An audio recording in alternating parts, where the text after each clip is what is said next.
Et c'est Ouais. quoi les éléments que tu mets dans tes briefs? La structure des H1, H2, H3, j'imagine, mais quoi d'autre? Et là, ce qu'on va regarder et comment on construit nos briefs, on va regarder essentiellement 2 choses, enfin 3 choses. 1re chose, c'est la structure, en effet. Donc, quelle serait la structure de contenu, la plus logique?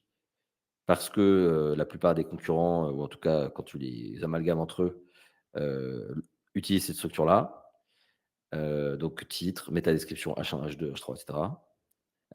Et des recommandations de titres. Pour le coup, le brief chez nous a déjà la structure. C'est-à-dire qu'on laisse assez peu la main au rédacteur, qu'il soit IA ou humain après il peut varier un peu, mais il a déjà normalement les titres de la structure prévue.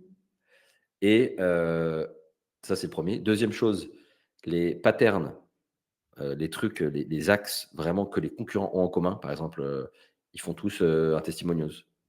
Ils ont tous, une hero image. Ils ont tous, c'est tous un article de blog. Bah, c'est important aussi, le type de contenu. Ou en tout cas à 90 il faut un article de blog.